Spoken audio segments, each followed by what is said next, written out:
Og áfram höldum með föstudagsþáttinn á N4 og við ætlum að fræðast aðeins demantshringinn og hann kominn til mín, Björn H. Reynisson frá Markaðsstofu Norðurlands, velkominn. Takk. Demantshringurinn, nú skaltu aðeins útskýra, maður hefur heyrt gullhringinn. Já. Silfurhringurinn hann til? Nei, ekki svo ég viti til. En demantshringurinn til? Demantshringurinn nefnilega búinn að vera til og búinn að vera til mjög lengi. Já.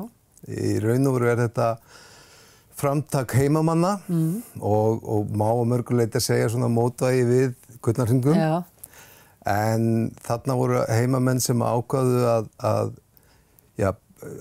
til 96 var þetta svona upphafið af þessu. Þar sem menn fóru að tala hvort að við ættum ekki að búa til svona ákveðna ferðamannaleið sem myndi heimsækja lykilperlur á þessu svæði. Já. Og þar erum við að tala sem sagt Goðafoss, Mývatn, Dettifoss, Ásbyrgi og Húsavík. Já. Þetta eru svona lykilstaðir demantshringsins. Síðan þá hafa ferðaþjónustu aðilar verið að selja þessa leið og það eru til mjög margar útgáfur af sölu á demantshring. Það hestaferð, það eru dagsferðir, það flugferðir og svo framvegis. Og ekkert alltaf lagt af stað frá sama stað? Nei, sumar frá Akureyri, aðrar frá Húsavík, hvernig sem það er? Akkurat. Þetta er bara raun og veru, þetta er bara hugmyndafræðin að það er einhver vara sem er þessi lykilstaðir, plús allt annað sem er á þessari leið. Og síðan hefur þetta verið svona hefur verið í gangi undanfarin ár, alltaf sala á Diamond Circle eða demantshringnum. En með tilkomu þess að það er nýr vegur sem er verið að byggja á milli Ásbyrgis og Dettifossar. Já, vestanmegin. Vestanmegin. Að þá er komin grundvöllur að fara að markaðsetja þetta betur. Já, bara sem heilsársvara. Já. Og það kemur Markaðsstofa Norðurlands sterk inn. Já, þá fórum við að kíkja á þetta og reyna að kanna hvort það var ekki grundvöllur að við myndum fara að vinna þessa vinnu. Og við erum í raun og veru búin að vera að vinna í 1,5 ár að undirbúningi þessa verkefnis. Þar sem við erum að skoða hvaða leiðir, hvernig við myndum markaðsetja þetta, hvernig við myndum setja þetta upp og síðan fór þessi vinna í að búa til vörumerki á bakvið demantshringinn. Logo þá. Logo. Og hluti af því er að með framtaki húsvíkinga sem að skráðu vörumerkið. Já. Að þá er nafnið í eigu heimamanna, að þá er komin grundvöllur að búa til vörumerki á bakvið það og þá erum við miklu sterkari. Nú eins og forritin að skrá þetta, er einhver skráning til á gullhringnum til dæmis? Nei, það er nefnilega ekki til. Þess vegna er þetta erfitt, það á enginn það og það er mjög erfitt í dag að skrá svona vörumerki. Sem að margir að selja. Já, og er svona nafn sem að er erfitt kannski að skrásetja sko. Þannig að það var mikið svona gott skref inn í þessu ferli og svo gerðum við samning við Húsavíkurstofu í raun og veru að nota nafnið og fara þá í þessa markaðssetningu og erum búin að vera að vinna 1,5 ár að vinna að undirbúningi þessa. Og þú veist, hvað felst í þeirri vinnu? Eru það að tala við alla þessa aðila eða, þetta er náttúrulega svo þetta eru ferðaþjónustuaðilar, þetta eru líka náttúruperlur og þetta eru sveitafélög, þetta er svolítið svona kannski flókið, meira en að segja. Já, við sem sagt byrjum á því að við fórum í ákveðna bara innviðagreiningu, hvað stendur varan fyrir og við vitum þetta, við þekkjum þessa lykilsegla, en svo eru þetta fullt af öðru í boði á leiðinni sem er hægt að nýta. Við erum búin að kortleggja alla þjónustuaðila og alla sem eru á svæðinu, hvað er í boði. En eitt af því sem við gerðum líka var það að við skoðum hvað gerir þessa leið einstaka og eitt af því er til dæmis jarðfræði leiðarinnar. Það er gríðarlega fjölbreytt jarðfræði á leiðinni og það er eitt af því sem við erum að vinna í að fara að markaðssetja sérstaklega, bara kynna það. Annað sem við erum með í hugmyndir er eins og til dæmis bara vatnið. Við erum að tala á þessu svæði er jökulvatn, við erum að tala Mývatn sem er sérstakt undur. Við erum að tala fossa.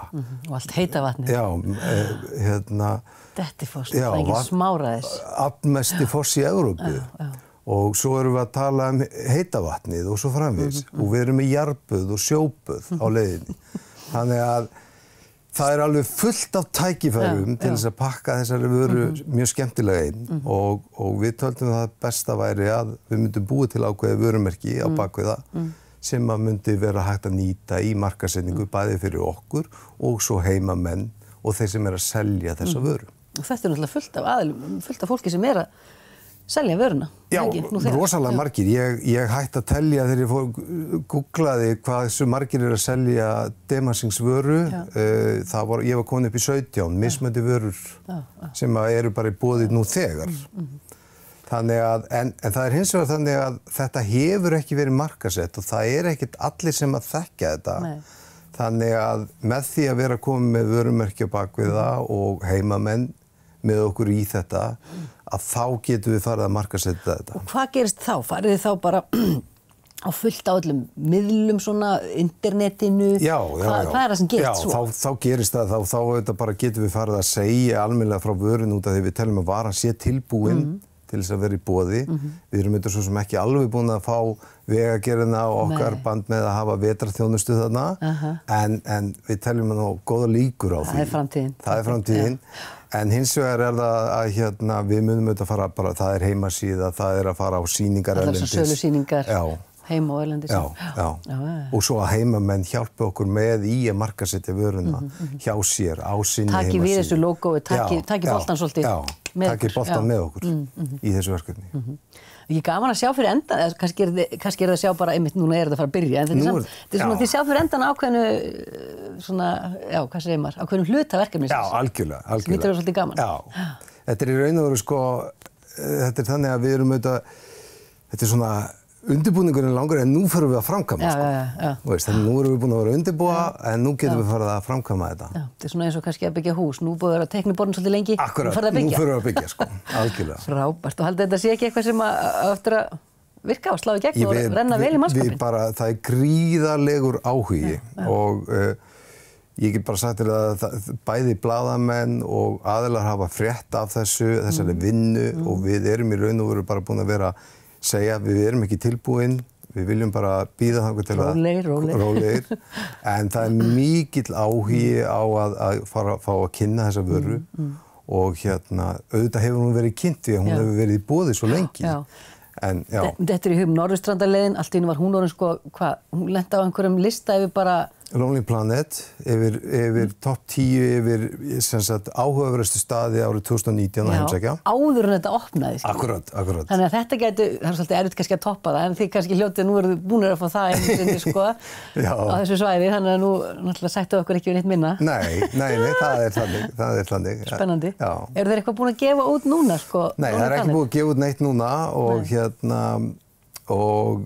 og ég veit ekki hvort við vissum ekkert hvernig vissu að því senast. Nei, þetta algjörlega. Þannig að við sjáum til hvernig það fer. Það er spennandi. Já. Takk fyrir að koma og segja okkur frá þessu og bara gangi ykkur svakalega vel. Já, takk.